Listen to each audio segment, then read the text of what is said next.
National conference ने जो भी किया, जरा मुझे बताओ, हमारे गुज्जर बकरवाल लोगों के कोठे टूट रहे हैं, उनको फॉरेस्ट वाले बनाने नहीं दे रहे। एक साल ही हुआ, अभी हुकूमत पूरा भी नहीं, एक साल हुआ। अरे भाई 70 साल पहले भूल जाते हैं आप, फिर आप बाबा को लगाया। अरे एक साल में क्या उन्हें कौन से महल चढ़ा दिए? बाबा किसको यहाँ पे लगाया? वो बीजेपी ने लगाया था यहाँ पे। देख, हुकूमत पूरी तरह फेल है। मैं आपका मेजबान डार मोहम्मद रफीक। नाज़रीन, आपको मालूम, हम कोई ना कोई शख्स अपने प्रोग्राम में लाते हैं। आज के हमारे मेहमान है जुनैद अहमद खटाना, जो बीजेपी के साथ वाबस्ता है। जुनैद अहमद खटाना कांस्टिट्यूंसी इंचार्ज प्रेसिडेंट है। आए उनसे बात करते हैं, आज के जो सियासत चल रही है इसके बारे में बात करते हैं। जुनैद साहब, अस्सलाम वालेकुम। वालेकुम सलाम। आपका बहुत बहुत शुक्रिया कि आपने एक बार फिर मुझे मौका दिया बात करने का। जुनैद साहब, आज नेशनल की हुकूमत है, उस आप लोग हमेशा तनकीद करते हैं नेशनल कॉन्फ्रेंस यहाँ पे जो वादी कश्मीर में कुछ नहीं किया। उसने इलेक्शन के दौरान काफी वादे किए थे लेकिन कुछ नहीं हुआ। 10 साल से यहाँ पर गवर्नर की हुकूमत थी और आपकी हुकूमत भी थी। आप इस दौरान आपने क्या किया था? आज देखिए, आपने कहा कि आज नेशनल कॉन्फ्रेंस की हुकूमत है। आप भूल गए शायद 70 साल से ये हुकूमत करते आ रहे हैं। अगर एलजी साहब ने 10 साल में वो किया है जो कभी नेशनल कॉन्फ्रेंस के लीडरों ने सोचा भी नहीं था। एलजी साहब ने वो काम किए हैं जम्मू कश्मीर के अंदर जो एनसी ने कभी सोचा भी उनके जहन में भी नहीं था। और अब जब दोबारा उनकी हुकूमत बनी, तब से जरा मुझे बताओ कौन से काम किए उन्होंने। उमर साहब कहते हैं कि मेरे पास पावर नहीं है। गांदरबल के लोगों के आगे झूठ बोलते हैं, गांदरबल के लोगों को आकर, कि मैं 150 करोड़ रुपया अभी तक मैंने की शुरुआत कर चुका हूं गांदरबल में। आपके पास पावर ही नहीं, 150 करोड़ कहां से आए?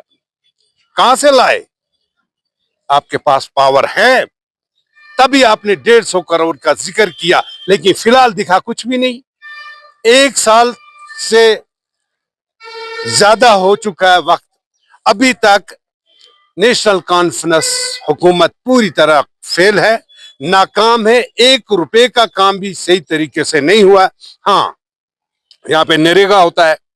नरेगा देखें आप, जाके ब्लॉक के गेट से अंदर तक जाएं तो 15-20 लोग नेशनल कॉन्फ्रेंस के चमचे खड़े होते हैं।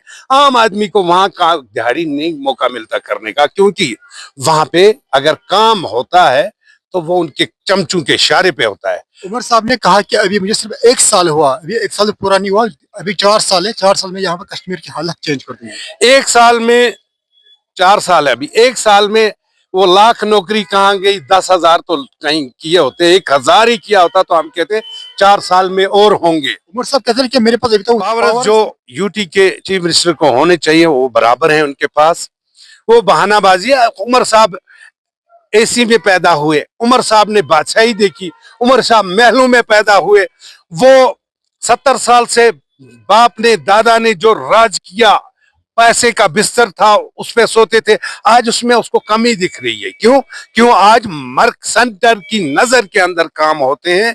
जो भी काम होगा उस पे नजर होगी, कड़ी नजर होगी सेंटर की। आज वो गफला करने की गुंजाइश ही नहीं रही, इसलिए वो कहते पावर पावर बराबर है उनके पास। जब उनको किसी की ट्रांसफर करनी होती है वो आराम से कर लेते हैं, जब उनको कोई काम करना होता है वो आराम से करते हैं। ठीक है, सब यहाँ कोई मीटिंग होती है तब उसकी ये मीटिंग में कोई ऐसा ऑफिसर नहीं होता, कोई बड़ा ऑफिसर नहीं होता। जब इसको बोलते यहाँ पर क्यों नहीं बोलते मेरे पास पावर नहीं, क्या यही पावर है उसके पास? देखिए, मैं अपने बारे में कहूँ, मैं भाजपा से हूँ। मैं Bharatiya Janata party constituency president कंगन हूँ। मेरी हद, मेरी हदूद जो है कॉन्स्टिट्यूंसी से बाहर नहीं है। अब आप सवाल जब कर रहे हो तो जवाब भी सुन लीजिए। जब भी उमर साहब गांदरबल आते हैं, कंगन तो कभी आए नहीं, आए भी तो छुपके से चले गए, लोग तरसते रहे कि मिले। गांदरबल जब भी आते हैं तो पूरे डिस्ट्रिक्ट के जितने भी अफसर हैं वहां मौजूद होते हैं। अब उमर साहब आ रहे हैं तो क्या स्पेशली उनके लिए दिल्ली से मंगाएंगे किसी अफसर? जो हैं तो वो हाजिर रहते हैं, वो पेश रहते हैं, और जो हैं वो काम कर रहे हैं अपने हिसाब से। जिस तरीके से वो बता रहे हैं उस तरीके से काम हो रहे हैं। जुनैद साहब, जब यहाँ पर पहले सीएम की यहाँ पे रिव्यू मीटिंग होती थी तब यहाँ से कमिश्नर से लेकर तक चीफ सेक्रेटरी तक होता था। इस चीज का जवाब, मैं इस सवाल का जवाब को यूं दूंगा कि मैं अपने एज ए पार्टी कार्यकर्ता नहीं, मेरा दिमाग जहां तक है तो इस मेरे दिमाग, अपने दिमाग के जरिए से मैं कहूंगा कि भाई साहब वो आप खो चुके हो। क्यों? तब स्टेट पे हुकूमत किया करते थे, आज ड्यूटी है। इस चीज का भी ख्याल रखें। और वो खोया सिर्फ आपकी कमजोरियों से। आपने लोगों को धोखे में रखा, 370 की आड़ में आपने लोगों को झांसा दिया, जबकि वो खोखला था और वो खत्म हुआ। और ड्यूटी है आज, और ड्यूटी अपने हिसाब से चलेगी। विनय साहब, मैं आपसे ये बात पूछना चाहता हूँ, आप भी कश्मीर के रहने वाले हो, मैं भी कश्मीर का रहने वाला हूँ। हर कोई स्टेट की बात करना चाहता है, क्या आप नहीं चाहते कि हमारे हक में ये बिल्कुल, स्टेटहुड हमारा हक है और वो हमें मिलेगा। जैसे आपको आपको याद होगा, प्राइम मिनिस्टर साहब श्री नरेंद्र मोदी जी ने वादा दिया, और हमारे अमित शाह जी ने वादा दिया है कि वक्त आने पे जरूरी हम जो स्टेटहुड देंगे, वो हमें मालूम है कि वो मिलेगा। वक्त आने पे जब यहाँ पे हालात उस तरीके से हो जाएंगे, बिल्कुल ठीक हो जाएंगे, यहाँ पे इंशाल्लाह ताला वो हमारा हक है। वो हमारे प्राइम मिनिस्टर साहब ने भी कहा है, और हमें भी यकीन है कि वो हमें जरूर मिलेगा स्टेटहुड। उसके लिए वक्त मुकर्रर है, उस पर जरूर। वादी कश्मीर में करीबन 1.5 लाख नौजवान बेरोजगार हो गए। या नेशनल कॉन्फ्रेंस या पीडीपी ने उनको लगाया था, किसी ने कहीं पे दफ्तर में लगाया था, लेकिन जब बीजेपी की हुकूमत आई तब 1.5 लाख नौजवानों को रोजगार छीन गया। आप इस बारे में क्या कहना? ये आप भी जानते हैं, वो अफसर लोगों ने और इन मिनिस्टर, उस वक्त के मिनिस्टर जो थे, उन्होंने अपने घर में रखे थे काम काज के लिए, अपने कपड़े धोने के लिए, घर में सफाई के लिए। उनसे बेचारों को उनको धोखे में रखा था, ये डिलवेज नाम देकर। वो बेचारे परेशान हैं, उसका जवाब उनको देना चाहिए। आज नेशनल कॉन्फ्रेंस की हुकूमत है, वो उनका कुछ सोचें। उनका वो बेचारे परेशान है, कोई बेचारा 70 साल की उम्र का है, तो नेशनल कॉन्फ्रेंस को चाहिए उनको जो है उनका हक दे। लेकिन ये बीजेपी हमेशा कहते हैं कि हम यहाँ के नौजवान के रोजगार के लिए सोचते हैं, यहाँ की डेवलपमेंट के लिए सोचते हैं। जब यहाँ के 1.5 लाख नौजवान रोजगार से बेरोजगार हो गए, तब उनके बारे में क्या कहना है आपको? भाई साहब, अगर वो नेशनल कॉन्फ्रेंस और पीडीपी ने उनको ये रखा है ऐसे दर बदर, तो वो उनसे पूछे ना। हम अपने यूथ के लिए इंशाल्लाह भारतीय जनता पार्टी एक नंबर पे है। सबका साथ, सबका विश्वास, सबका विकास, इस पे काम कर रहे हैं। और इंशाल्लाह ताला जम्मू कश्मीर में कोई भी निराश नहीं रहेगा। भारतीय जनता पार्टी हर किसी का अच्छा काम करेगी। जिन्होंने 370 हटने के बाद वादी कश्मीर में काफी उरूज पर यहाँ पर बेरोजगारी हुई है, जबकि आप लोगों का कहना है कि सबका साथ सबका विकास। क्या यही विकास है? देखिए, आप वो दिन याद करें, 14, 12, 13, 14, 15, 16, 17, 18, इस वक्त में जो है हालात कैसे थे यहाँ पे। 370 जाने के बाद हालात सामान्य हुए हैं, अभी हालात सुधरे हैं। और तुरंत उसके बाद जो है इलेक्शन हुए, इलेक्शन में भारी अक्सरियत से नेशनल कॉन्फ्रेंस ने यहाँ पे जीत हासिल की और हुकूमत बनाई। तो अभी तक जम्मू कश्मीर के अंदर भाजपा की हुकूमत नहीं है।